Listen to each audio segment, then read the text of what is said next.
Their hands touched, and in that instant, it happened. Get away from him right now. As soon as she shouted that, Sarah stared at her grandson as if she was seeing something terrifying. My son, John, was 5 years old, but this was the first time he was meeting his grandmother, Sarah. It was as if an electric current had passed through her. She quickly withdrew her hand. Of course, neither my husband nor I had any idea what was going on. What did she mean by get away from John? We had been looking forward to this meeting, so why would she say something so awful?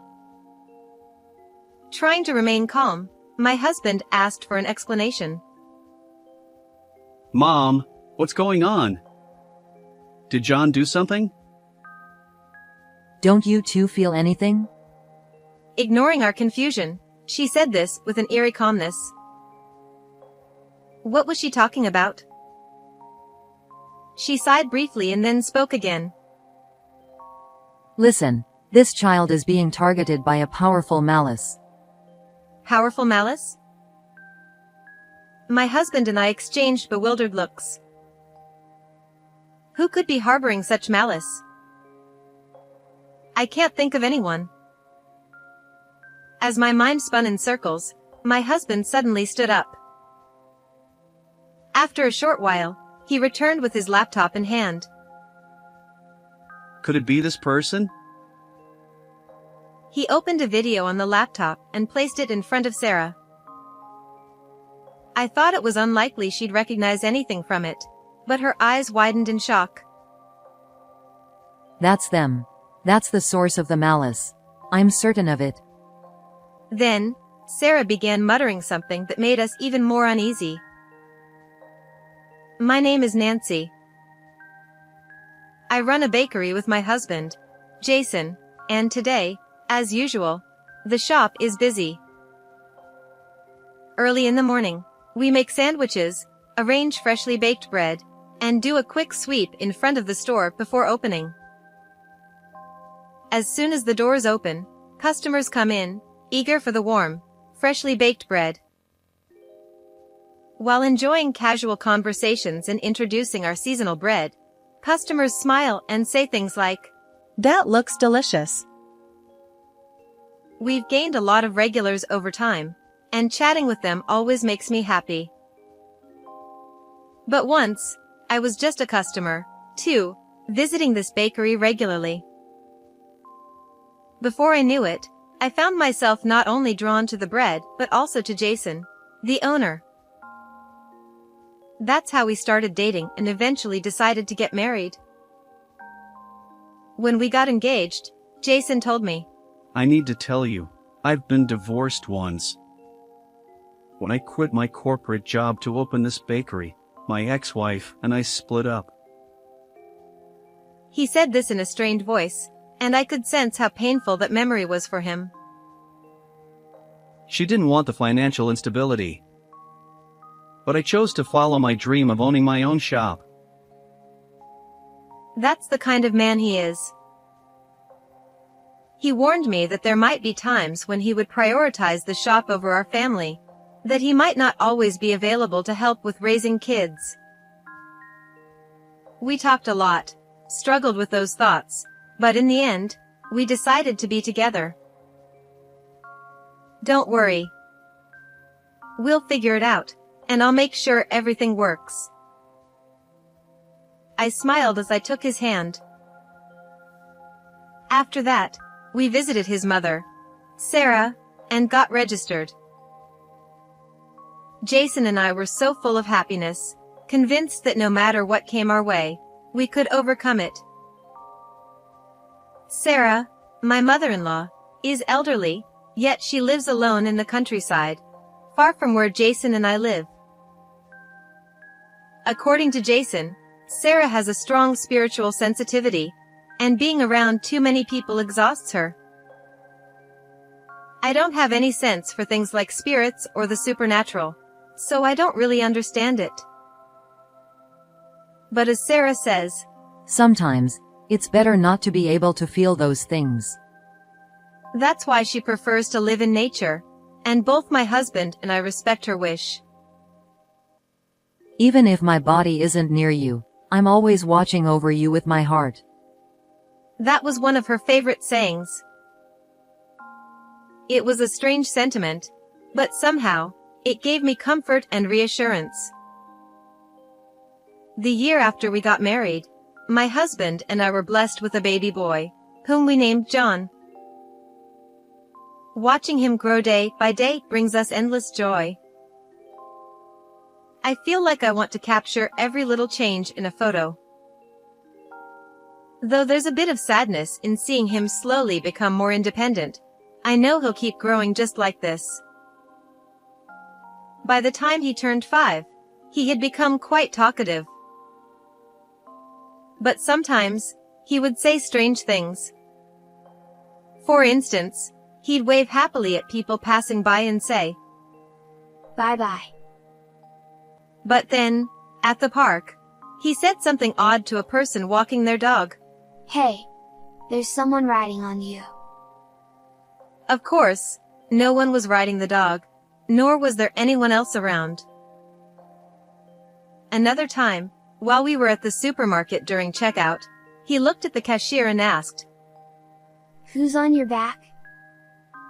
The cashier was understandably confused and even seemed a little uncomfortable. His innocent smile only made things more unsettling for them. When I told Jason about this, he was shocked.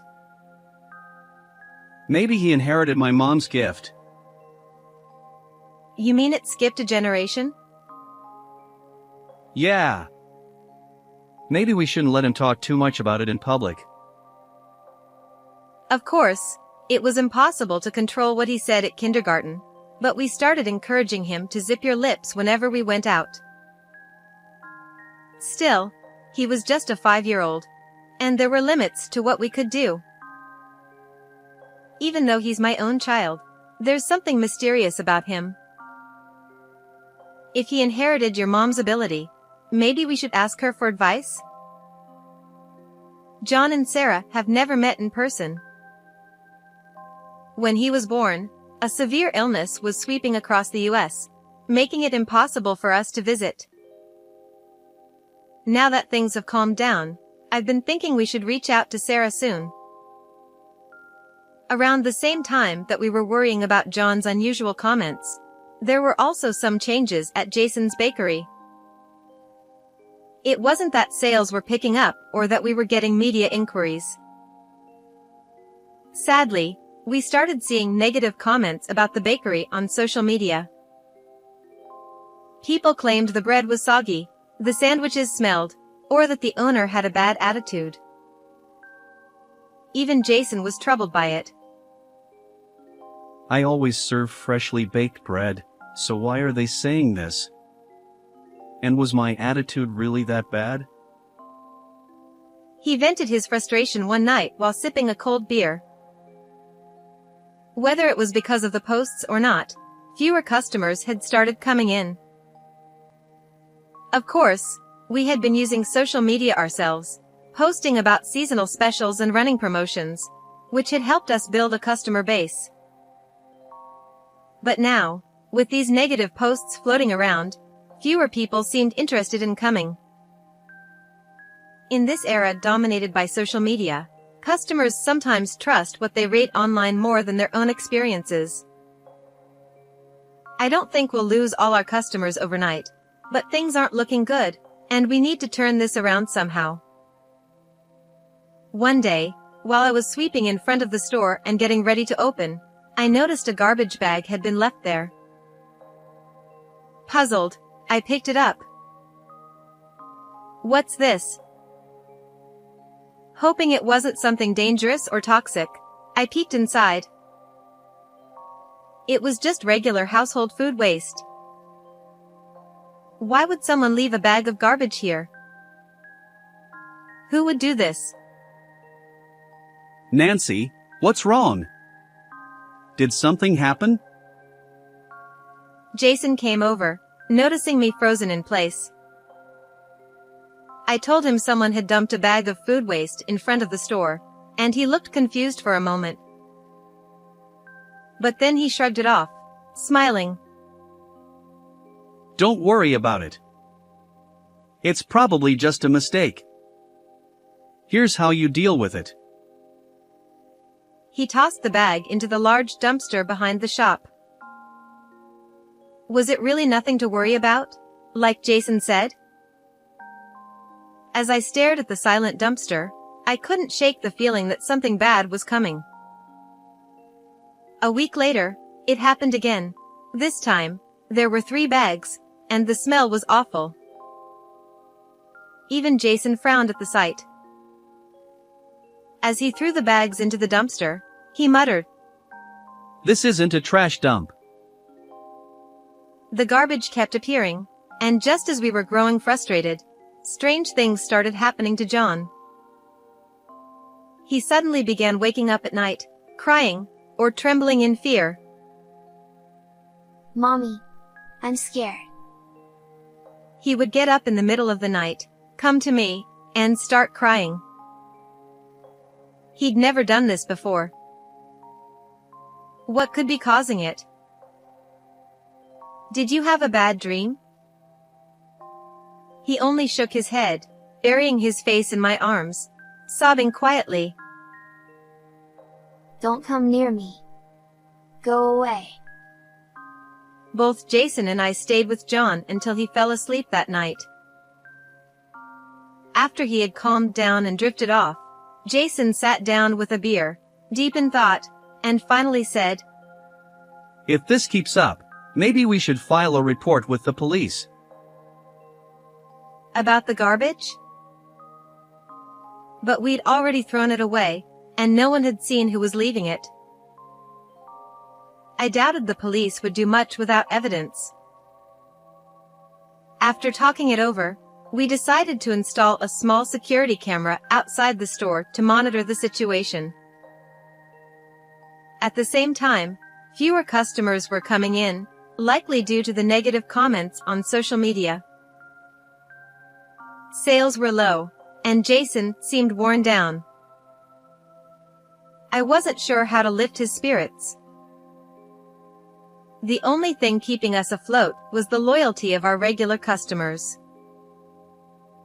Let's focus on the people who support us, not the ones trying to bring us down. Nancy. Your bread is the best in the world.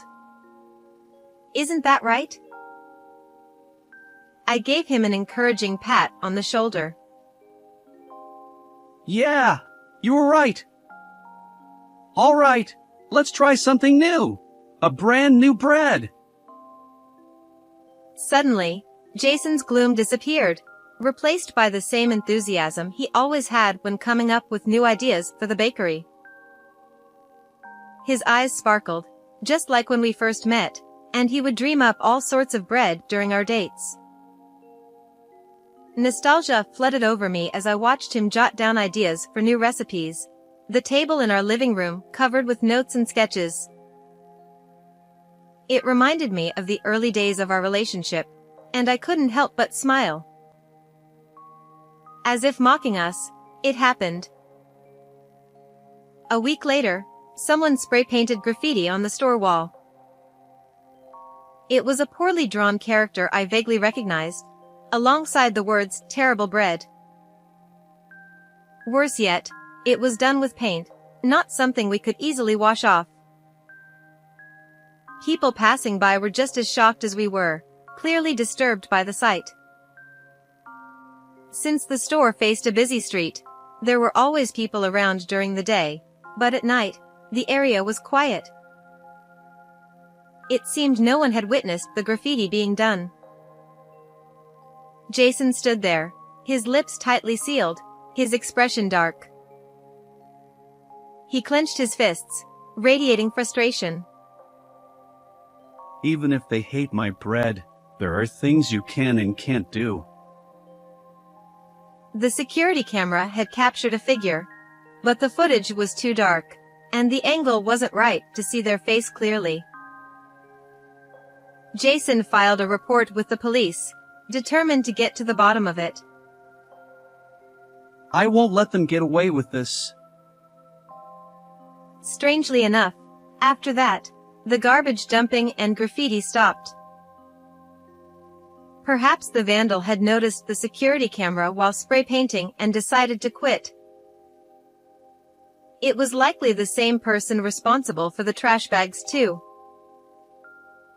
However, the online harassment didn't stop. A little while later, on one of our days off, Sarah called Jason. Hello? The store's closed today, right? Yeah, but why? I've been worried about you both. Is it alright if I come visit?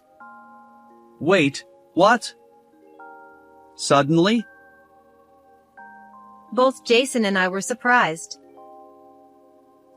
It was the first time Sarah had ever asked to visit us. I just feel unusually worried for some reason. Though her reason was vague, we didn't mind. We told her it was fine, and Sarah took several trains to come see us. She arrived around 3 p.m., with a bright smile and some sweets in hand. It was the first time Sarah and John would meet. John wasn't usually shy, but he seemed hesitant around his grandmother. Perhaps he sensed something. Sarah beamed at John, her eyes crinkling with warmth.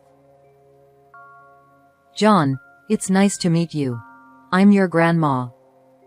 John, acting as if she were a stranger, hid behind me, peeking out cautiously to watch her. We're meeting for the first time, aren't we? Oh, I brought a present. She smiled and offered him the sweets. Here you go. Some chocolate. When John saw the word chocolate on the package, his eyes lit up, and he eagerly reached for it with a happy ah. Because we had asked John to avoid talking in front of others, he had stopped speaking clearly around anyone but Jason and me. Now, that habit had surfaced in front of Sarah, too. I'm sorry, he doesn't speak much yet. I blurted out the same excuse I always used when explaining to others. I felt embarrassed and guilty, anticipating judgment. Wondering if she'd question why a 5-year-old wasn't talking clearly yet, or what kind of parenting we were doing. But Sarah didn't seem to care at all. She handed the sweets to John with a gentle smile. The moment their hands touched, something happened. Sarah jerked her hand back as if she'd been shocked by an electric current. Get away from him now. She screamed, her eyes wide in fear, staring at John as though she'd seen something terrifying. Neither Jason nor I had any idea what was going on. Get away from John? What on earth did she mean? Hearing such words made me feel awful. Why would she say something like that? It seemed cruel. Despite my shock, I tried to stay calm and asked for an explanation. Mom, what's wrong? Did John do something? Don't you feel it? She said this, completely ignoring our confusion. Feel what? What were we supposed to sense? Of course, when we look at John, we feel joy. Pride in how much he's grown, happiness at having him with us. But clearly, Sarah was talking about something else. Perhaps she was referring to something spiritual, but neither Jason nor I had any idea what she meant. You two are lucky, you know that? She sighed and then said, Listen, this child is being targeted by a strong malice right now. Malice? Jason and I exchanged confused glances. Who could possibly hold malice toward John? I don't know all the details, but it's coming from a woman. I have no idea who that could be. It's like a curse. Are you sure you don't know? Who would hold such a grudge against us? Could it be someone from John's preschool? A fellow mom? I didn't want to believe it, but my mind raced with possibilities. As I was lost in thought, Jason suddenly stood up. When he returned, he was holding his laptop. Could it be this person? He opened the laptop in front of Sarah and clicked on a file. It was a saved video from the security cameras. He played the footage of the person spray painting the graffiti. Sarah stared intently at the screen. The video was dark, and the person wore black clothes and a black cap, their features hard to distinguish. The figure seemed small, but it wasn't clear if they were female. I didn't think Sarah could tell much from such vague footage, but then she widened her eyes in shock. It's her. That's the one radiating malice. I'm sure of it. I stared at her, dumbfounded, as Sarah started muttering to herself. This person. It's Amy, isn't it? Amy? Her? Jason looked at Sarah, his face filled with disbelief. Who was Amy? She's my ex-wife. Why now, after all this time? Wait, how can you tell it's her? From this footage? I can feel it. Her energy. I felt like I had stepped into a TV drama. People really do say they can sense these things? I was so stunned I couldn't close my mouth. Sarah reached into her bag and pulled out a small sachet, handing it to John. A sweet fragrance filled the air. This is a charm. It'll repel the malice. Keep it with you, okay? I couldn't help but wonder if something like this could really work, but John held the sachet up to his eye level and nodded seriously, clutching it tightly. Afterward, we spent some time chatting with Sarah and having tea. Throughout it all, John remained silent, gripping the sachet like his life depended on it. In the days that followed, the situation took a sudden turn. Not long after Sarah's visit, we received a call from the police. The officer handling our case had identified the culprit behind the spray paint vandalism and the malicious posts on social media. Yes. I understand. Thank you. When he hung up, Jason slumped in his seat, looking defeated.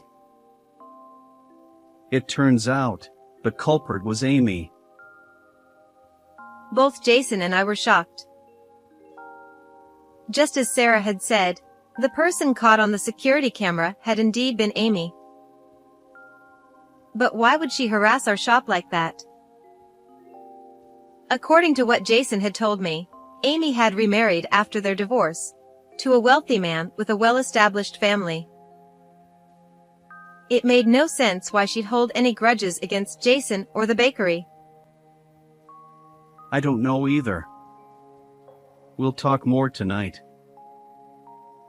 Since the call came during the day, we focused on running the bakery, though I couldn't stop thinking about Amy.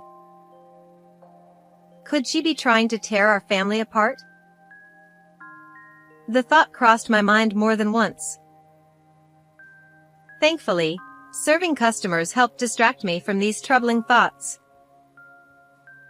That evening, after John had gone to bed, Jason grabbed a cold beer and some edamame, and began to share what he'd learned from the police.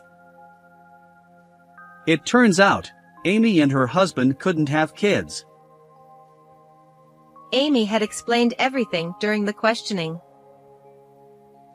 She had undergone fertility treatments, but nothing had worked. Tensions grew between her and her in-laws, who pressured her with comments like, "When will you have kids?" and "You're a failure as a wife." Gradually, Amy lost her confidence, and the situation became unbearable for her. Amid all this, she heard from someone, likely a mutual friend, that Jason had remarried. Jason assumed that same friend had mentioned John as well. How can Jason be so happy while I'm suffering like this? Her bitterness grew, and that's when she started acting out, lashing out at Jason and our bakery out of sheer resentment. That's just jealousy, I exclaimed. Could such a petty reason really drive someone to post hateful comments online and vandalize our shop with spray paint? The thought of someone harboring that much envy and hatred was frightening, yet I also felt a small pang of pity for her. Amy had probably wanted nothing more than to have children and live happily with her husband. In situations like this, it's not a matter of blame. Having children is a matter beyond anyone's control. I feel sorry for her too, but we were still hurt by all of this. Cleaning off the graffiti and dealing with the damage to our reputation had cost us dearly. True to his word, Jason decided to file a formal claim for damages. John must have been scared too. He downed his beer in one gulp. It was true. John had been the target of Amy's malice, and Sarah had even said it felt like a curse. I couldn't forgive Amy for that. If Sarah hadn't come, John might still be having trouble sleeping. Thanks to the charm, John had started sleeping soundly again, just like before. The faint sweet scent seemed to calm him.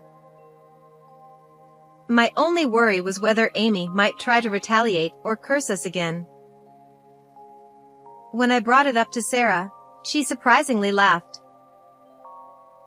You don't need to worry about that. What? Why not? Because when you curse someone, the curse comes back to you many times over. According to her, Amy would eventually face the consequences of her own actions, and there was no need to fear that John would be cursed again. Not being familiar with such things, I could only manage a simple, "Oh," in response. In any case, as long as John was safe, that was all that mattered. We found a trustworthy lawyer and filed a claim for damages against Amy. We had no idea how she would react. There was a chance the harassment and vandalism against the store would escalate. The thought of things getting worse than simple graffiti was terrifying. However, to our surprise, the compensation was paid swiftly. According to one of Jason's friends, Amy's husband and his family provided the money. It seems they acted quickly, perhaps afraid of the scandal damaging their reputation.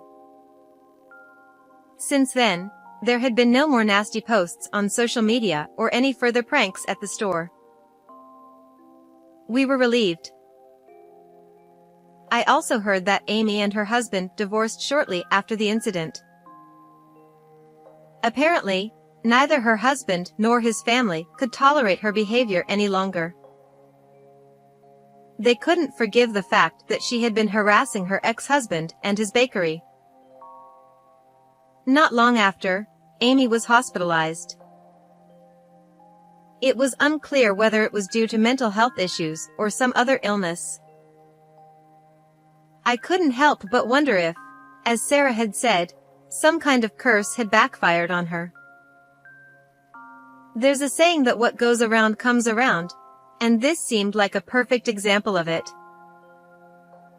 When you harbor resentment towards someone, it will eventually come back to you. Even someone like me, who couldn't sense spiritual things, started to believe that a little. Now, I try not to be so startled by my son's strange remarks and just listen. As for Sarah, she ended up moving in with us. Given her age, we were worried about her living alone. At first, she hesitated, but Jason and I managed to convince her. The first few days after moving in, she seemed unsettled, but within a week, she adjusted. I can't believe I'm living in a bakery with so many people coming and going. She had been nervous at first, but now she relaxes in the back of the shop. According to her, everyone here seems to be good people, and there's no bad energy. Thanks to that, she's been able to enjoy a peaceful life with us. Incidentally, Sarah had another hidden talent. She could predict the near future of people and animals she encountered. She said it was something like fortune-telling, based on the energy she could sense. I can see it if I try. She laughed like a witch when she said this. Oddly enough, whenever Sarah casually told something to one of our regular customers, it ended up coming true. Sarah, what exactly did you say to that customer?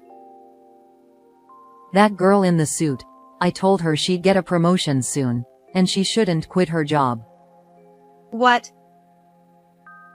That girl was indeed one of our regulars, always buying sandwiches from us. I'd noticed she carried a bag full of documents, and her nails were always perfectly manicured. But recently, she had seemed down. A few days later, the same woman came skipping into the store, heading straight for Sarah. As it turned out, just as Sarah had said, she got a promotion. But that wasn't all. Another time, she said to a customer walking their dog, Your dog is suffering. You should take it to the vet. Although the customer seemed doubtful, the next day, their dog fell ill, and a serious condition was discovered. Both the owner and I were shocked. After several incidents like this, Sarah quietly became known as the fortune-telling grandmother and gained a bit of popularity. But I don't want too many people coming to me, so I'll only share what I see occasionally. Thus, Sarah's fortunes became a special perk for our regular customers. Partly because of this, the bakery's business picked up again. Jason started rolling out seasonal menu items from the ideas he'd been jotting down. Meanwhile, John had regained his energy and returned to being his talkative self. Having Sarah around to keep him company probably played a big role in that. Grandma, there's someone over there. As always, he would point to a seemingly empty spot. Sarah would respond to each of his observations, teaching him the difference between what was living and what wasn't. I think being with her has helped John start to control his ability to see things. He no longer points at empty spaces when we're out and about. Even the cashier at our usual supermarket now greets him with a smile. Seeing John happily chatting with everyone reassures Jason and me. I believe this simple, peaceful life will continue, and no matter what challenges arise, our family will face them together. How did you enjoy today's story? Don't forget to subscribe to the channel. I'll see you in the next video.